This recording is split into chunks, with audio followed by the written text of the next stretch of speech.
Okay, I really want to talk about something because I watched the TV show and I read the book this week. And yes, I had so much more that I needed to get done this week, but this took priority. Did you watch the new Ruby Franke TV show on Hulu? Oh. Okay, little song. I was like, this is a strange reaction. I like it. Okay. So, I have been meaning to, and I want to watch it so bad, but it's on Hulu, and I don't have it. Oh, I'll send you my credentials. I can't. I don't know. I don't have it. I'm like, I'm past my illegal movie watching days. You're old enough that there's consequences now. Yeah. I can't claim being a minor anymore. I'm just a girl in almost my 30s. Yeah, just a girl. I don't know anything.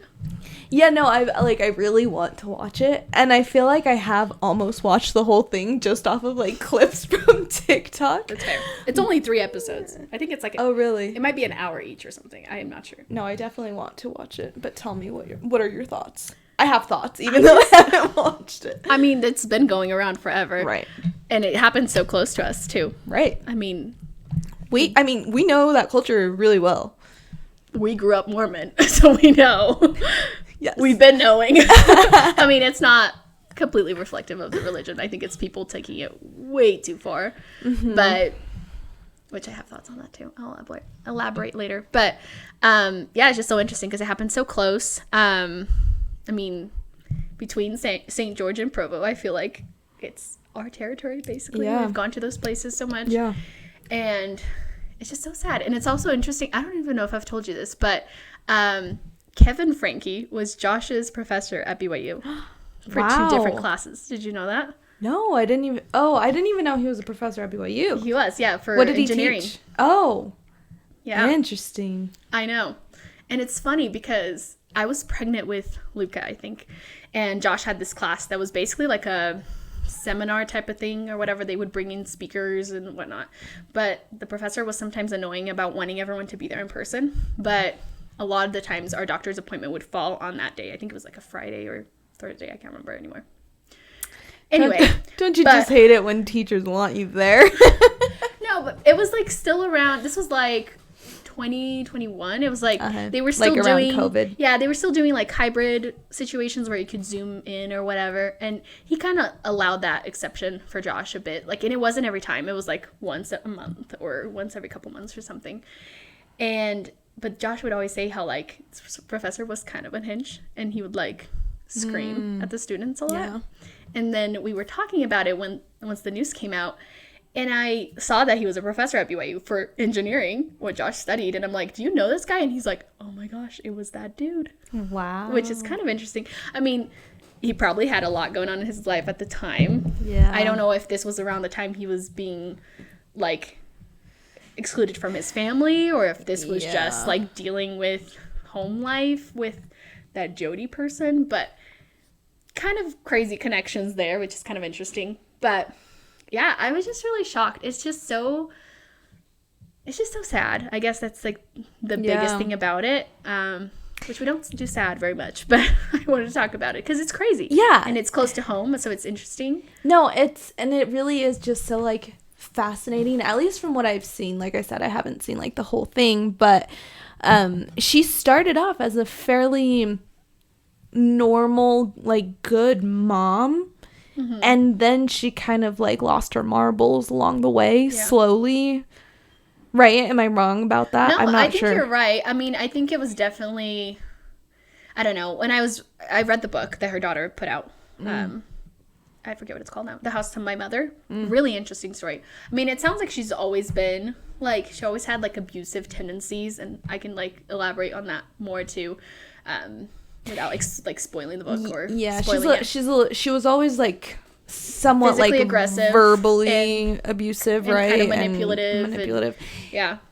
I saw even like in her early videos, she is pretty emotionally manipulative. Like she will she'll try to get those emotions out of her kids for the video, you know, and she does it really well in a way, like, and what I mean is, like, she gets what she's trying to get out of her kids, you know, which is really sad. I mean, they depend on her for survival, so it's not, I don't know, it's just kind of interesting to think about it. I mean, not that I'm excusing any of her behavior whatsoever, but the beginning stages, I feel like it's a really relatable thing in the church, and even from, like, Utah or any religion, really. You want to be perceived as good. Right. You want to be known as, like, a good mom. You're given these roles in life, right? Like, to be a mom, a wife, or whatever, and serve in the church, and you want to be perfect, which is, I think, a really relatable concept, like, in church, like, and just in general, you know, like, social media all the time, right? Like, everybody wants to be seen as, like, having their life very put together, and they want to be seen as, I mean, the term influencer, right? Like, you want to be seen as someone who has influence over something, who is who's got it together enough to give other people advice and to give other people. I just realized you're not wearing yours, and my have been dead, so I'm gonna take this out because I'm getting sweat. Sorry. Yeah, totally. I mean, I think that's a very relatable feeling, and I think too, and this is one of the things that was kind of mentioned in the book from her daughter, was, like, I don't think she ever really wanted to be a mom. I think she was told, she thought that that's what was expected of her. And so she probably lacked the validation she needed from her life. And so she wanted to grab that from other people. But there were a lot of things that she did that were pretty sketchy, even before this Jody person came into the picture. Sherry mentions in the book that at some point she was struggling with, like, suicidal ideation, and she talked to her dad about wanting to see a therapist. He was able to convince Ruby to, like, let her go, but she had just, like, talked to her therapist about, like, those thoughts that she was having, and she got home, and, like, a week later, whenever she was supposed to go again, Ruby said, "Oh yeah, your therapist reached out and said that you're fixed, like, you're good." And she's like, there's no way, like, we haven't done the work. It's starting to help. I've opened up. But anyway, just, like, some mean things like that. And I think part of it, maybe it's generational, people not really being as aware. But, like, in the last, like, 10 years, people have been aware of depression, anxiety. There have been more, resources put out for that. So I feel like it's not super excusable. These are educated people. Yeah. My husband's a college professor. Like, they could have done a lot better. Yeah. There is still, I feel like there is still a lot of stigma and a lot of denial of, like, it's fair, you know, and which is so sad, because I do feel like we live in a time that is a lot more acceptable, and even to the extent of it being more acceptable and more praised to be taking the medication you need to be taking rather than not, you know. Yeah, I agree. It's kind of interesting, too, because, I mean, I don't know. It sounds like, I don't know. In the church, sometimes people think, like, oh, like, if you're having these thoughts, you're just not, like, serving enough, or you're not doing enough, like, not talking to God enough, or whatever it is. And I think they had a lot of that mentality. But the interesting part is that Sherry, like, talked to her bishop about it at some point, and the bishop was like, let's connect you with someone. So, like, the church had already advanced in that, but the parents were still stuck in, like, you don't need it, just pray more, or, like, don't think about boys because you're not old enough to date yet, or whatever it was at the time, or, like, you're not supposed to have Snapchat. I guess she was, like, big on that being from the devil or whatever. I don't know, but it's just interesting. Snapchat is a little horrible, but allegedly I mean, I feel like I don't use it anymore. I haven't forever, but even, and I know it can be used in a bad sense, but I feel like when I used it with my friends when I was younger, it was hey, how's it going? Like, me with a sleepy face, or for whatever. Sure. I think that, like, it's obviously it's how the user uses it, right? Yeah. But I have seen it in the hands of teenagers being, like, used poorly, like, way too much, you know? Yeah. So, and it is the kind of thing that, because, like, it disappears, there's just so much opportunity for inappropriateness. And I'm not even talking about, like, between teenagers, you know, because that's kind of, like, it happens and, like, it's a phase and whatever. But yeah, people. Getting groomed by teachers, honestly, and just older adults that get a that kind I've seen that kind of thing happen quite a bit, that it's like, Yeah. I'm not saying like Snapchat is of the devil, don't get me wrong, but it's like I think that is, it's one of those social medias that is very concerning to me. It's like scary. No, I get that. I think more of it in the book was like she wanted to talk to this boy and she wasn't allowed to, and she didn't want her parents to see, which I feel like obviously like you should still be the parent, not just the friend, but like you should be enough of a friend to your kids so they tell you things. Right. It's so much worse if they're trying to get around it. Yeah. And then they do like resort to like Snapchat or whatever it is. Right. To have access to whoever they want to talk to instead of just like being able to text them and have a phone. Yeah. Like you want to have a certain degree of openness. Oh my gosh, openness.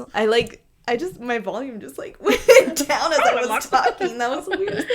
Yeah. I felt like a prepubescent boy, you know. Like I couldn't even hear it until you pointed it out. Anyway, yeah. I get it.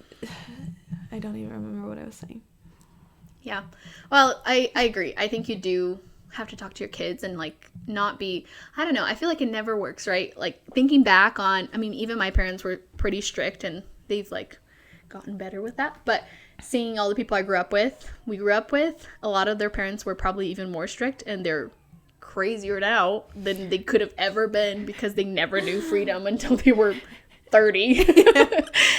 And then they didn't know what to do with it. Yeah, it's true. And then it's just like too much to handle all at once. Yeah. Yeah. Yeah, I don't love that, but yeah, it was just really interesting. It was really, really, really sad. It got really dark. Obviously things escalated. Her and like that Jody person were like lovers. Apparently it got confirmed. Yeah. Which like no one is super surprised by, but I don't know. I was validated that people were sharing it because I mean, of course they were. Your son's therapist moves in with you and you're like sleeping in the same bed to cast out ghosts or whatever the freak they say that they were doing. Like we're lighting up candles and we have these massage oils because that's wild. I wonder how. Well, does it say like how that all escalated to that point? I mean, it really just sounds like a lot of brainwashing, which I know it happens. I'm just a little skeptical because I'm like, you're like in your 50s. Can you really be like brainwashed by like a random person? Yeah. But I do get it. Like, I don't know. I was looking at that a while ago, but a lot of like heavily like religious like populations or whatever tend to get like the most scammed by like MLMs and like cults, which is kind of interesting because they're like susceptible to be a follower. Yeah. And so they're just looking for someone to follow. And so when someone comes in and it seems like some of what they're saying makes sense, seems like they have a degree in psychology or whatever it is. Like they know what they're talking about. Yeah.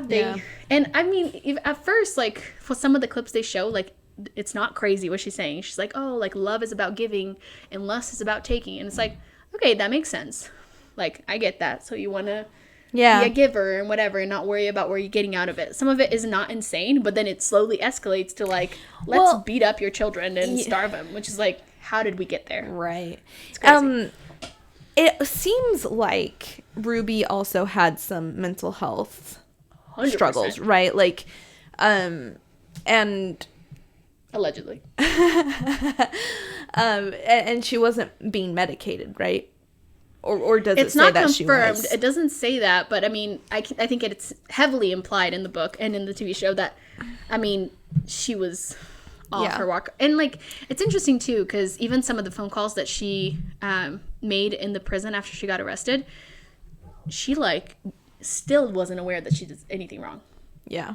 She's like, oh, yeah, like, I misunderstood, whatever it is. And then she pled that basically she got brainwashed. But I don't think she believed she did anything wrong. Yeah. So, like, she's obviously unwell. Yeah, even her daughter says that, right? Her daughter says, like, I do think my mom is sorry as much as she can be sorry. Like, she lives in a different reality. Yeah, and it's, honestly, it kind of speaks to...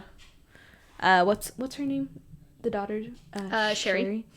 Kind of speaks to like her emotional intelligence, where she can kind of see that her mom is sorry while not being sorry at the same time. Like there's a duality in that like principle, which is, I feel like especially as a child of that situation, and being so close to it would be very hard to like have that take on it.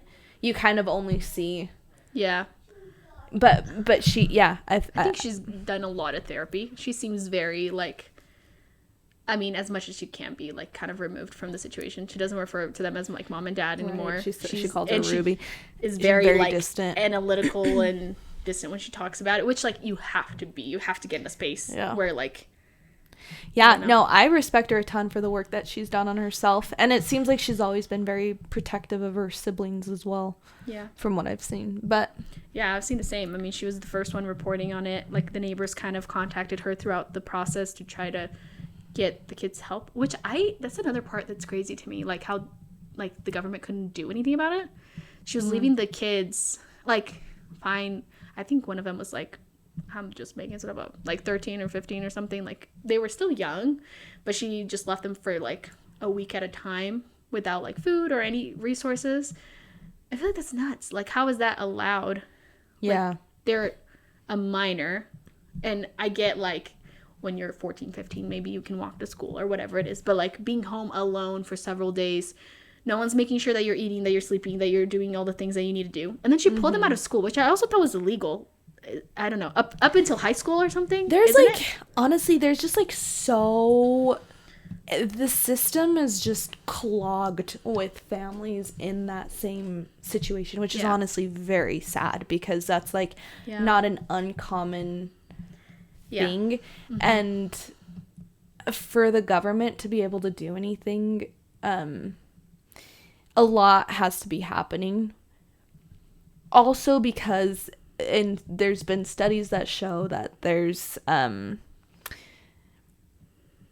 hate even saying it, but like removing a kid from their home, it does more damage than like abuse and negligence a lot of the time will. So it has to be like really extreme for it to make sense. I mean, she was gonna kill those kids. Yeah. 100%. Yeah. I mean, she emptied all of the bank accounts. She was ready to run, whether to like leave the kids behind to die, or she was gonna run with the kids and kill them somewhere else. Like they were not gonna make a kid out of that those situation kids were alive. not good. 100%. Yeah. So what does end up happening? Like, how do things get like resolved? Well, I think lack of better words. Resolved? What do you mean? Like, how does Ruby get arrested, and how do the kids get removed from the home or whatever? Oh, so the two youngest, she took him to Jody's house in St. George. I don't know if you saw that in the news when it came out. But yeah, she took him there. She was convinced that they were possessed by the devil, which is interesting because the whole reason why Jody moved in with them was because Jody was being like possessed or whatever. And so they invited her to move in with them so they could take care of her. And they didn't starve her, and they didn't beat her up. She slept with her to comfort her or whatever. But with her kids, she took them to Jody's. Literally, it's like a crazy mansion. They have this safe room that's literally like a safe in the door, like with a little wheel or whatever to put in the lock password or whatever. And in there was basically a bathroom and like concrete walls. And she was keeping the boy in there, and he had like saran wrap and duct tape, and he had been like cuffed and like tied up. He was like starved, like you could like, it's, the video is so sad because you can see like how thin his legs and his limbs are. Like his arms are just so like bony, and he looks so sick. It's just so awful. And she did the same thing to the daughter and like shaved her head because she was full of vanity or whatever. These kids, I don't know. That's horrible. They were like, I think they were like 8 and 6 or something. I don't know. I could be butchering that. But they were like under 10 years old, I think, both of them. And basically, Jody and Ruby weren't home, and he got out. And he had gotten out before, but they caught him. This time he got out, and he knocked on a couple of neighbors' doors. They were kind of, it's a really like elite neighborhood, and the houses are kind of far apart. And anyway, it was pretty hot in the summer. He went to a door. A guy finally opened up. He asked for 2 favors: if they could call the cops or take him to the police station, and for some food and water. Oh, the saddest thing. That is so heartbreaking. You can hear, they played the recording of the guy calling the police. He's like crying, like tearing up, like this guy, like this boy has obviously been tortured. He was being kept somewhere, obviously. And yeah, so then police get there and all. They like go to the house, arrest Jody because she ends up being there. By the time they get there, they find the girl. The girl doesn't even want to come out of the closet. She's so afraid. They finally are able to get into that safe room, and they see that they mixed up like cayenne pepper and like honey or something to put on his wounds. I don't know. Just really, really bad situation. And so then eventually Ruby pops up. Zero emotion, zero feeling. She gets arrested. They interview her. She just doesn't seem like she's there. Like, do you think she was getting medicated by Jody? Like, it's interesting. Like sedated somehow, you know, like. Maybe I almost don't want to give her the out. Yeah. Because it's so crazy to do that to your kids. But maybe. I mean, I guess I didn't really think of that. And I say that as someone who hasn't seen anything, but just from like if she was just so spaced out, it could have been that she was just so. It seemed more to me like a border personality disorder or something, like being totally disassociated with the things that she was doing, like so disconnected from her kids. Like, yeah, it seemed like she didn't see them as kids at all, and she was just focused on like getting the demons out. And like some of her diaries, they read it that she wrote while she was torturing her kids, and she's like, basically like, I don't care if it comes to like death, like your death, I'm gonna take these demons out of you because this is what like God called me to do. Mm-hmm. It just is, it's a rough watch, like the last episode, I'm not gonna lie. It's really, really sad. And like there's even things that they didn't even cover on the TV show, because after everything came out, she was trying to still keep the boy away from the rest of the siblings because they got removed. They found the other two girls at someone else's house, and then she had already kicked out the 17-year-old, and then the oldest was in college, the one who wrote the book. But she was trying to, keep the youngest boy removed from the rest of the family. And so she basically said that he had abused other kids in the neighborhood. And that's why she was trying to torture him, which, like, seems like she was just lying about that to, like, keep, like, further torture him, you know, and isolate him. It's also so crazy because, like, they were already isolated from everyone, and they grew up that way from being, like, YouTubers and all these different things. So, like, I feel like that's a wild claim. And it kind of, I believe it came out that Jody had done the same thing to a niece of hers, like, made something up, and she had kind of gotten, like, casted out from the family for doing so. But, yeah, these people are just, I don't know. It's just the saddest thing. I hope they never come out of jail. Like, hope they throw away the key. Like, honestly, because how do you deal with being tortured by your parent and then they're out? Like, obviously they can't come out until at least they're 18, all of them. Because I don't know if you could ever claim custody of them again, but... No. Not after that. Well, I have no idea. But I say, like, that's my, like, visceral reaction of just, like, I have hope little not. Faith in the system and in everything. No, but, I mean, she would try to get close to them or whatever, even after, I guess, too. But, I don't know. I feel like at the very least, there's got to be, like, restraining orders in place for life. Like, and you're done, you know? It's so sad. That is, like, one of the things that just, like, it makes me sick to my stomach. Just, like... Yeah. Children are just, like, the most vulnerable, like, innocent population, you know? And I don't know how you can look at a child and not want to protect it, you know? Like, not want... Yeah. Like, going to the other extreme of and being, like, why so horrible. Have them. And your own. If you hate kids. Your own children, too. Like, that is double. Yeah. Yeah. No, it makes me very sad. It's pretty dark, and I don't know. And I feel like the dad is a dud. Like, he just, like, put his head down, and he's like, okay, cool, I'm gonna leave my kids and everyone for a year. I'll do as I'm told. I truly... Is there any explanation as far as... He was brainwashed. He was convinced he wanted to save his marriage. That is coming up a little bit too much, like, the whole brainwash thing, because how I just... if it seems like he's just getting away with too much. Yeah, he's getting away with negligence at the least, you know, and head-on abuse at the least. I feel like it's crazy. Yeah, but, and I mean, like, they kind of call him out, and I also just bit just now. Sorry. They call him out on the show too because he says like I had no idea anything was going on at all. And then they cut to this clip where she's like beating her kid and like putting them in the seat and like yelling at them. And he's like, okay, cut. Let's do a different take. And it's like, you were there. You saw some stuff, you know? Yeah, well, and to claim that you hadn't, that's like gross negligence. That's like, it's just as bad as knowing that, because like how much are you not paying attention to not know that your child is being so abused? You know what I'm saying? It's like, it's horrible. I don't understand. And I mean, maybe it's a level of the like patriarch mentality of like, this is my wife's job to deal with the kids and I just am the provider, which kind of sounds like that's his approach, which kind of pisses me off because like you contributed way less, like 5 seconds, and then they were born, but like once they're here, they're your kids too. Like half your DNA, like you're responsible for them, like 100%, making sure that they're eating and whatever. And like certain things, like he knew, like the boy was sleeping in a beanbag. Did you see that? For like 7 months, he pulled a prank on his sibling. Basically, he got his bed taken away, right? Yeah. Kind of a mean prank, but he told the kid that the youngest that they were going to Disneyland.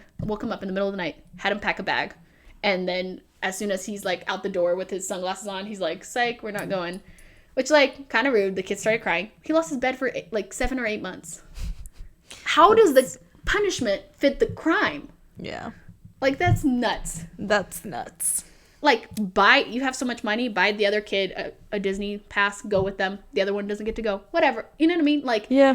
But losing your bed and then her threatening. 7 months. And he was 100% present when she was saying, like, oh, you lost the privilege of having dinner because you didn't listen to me.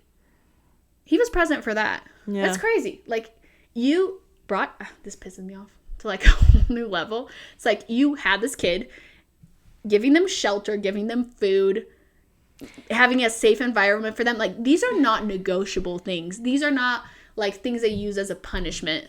Ever. You take away the PlayStation. You don't take away their plate of food or their bed.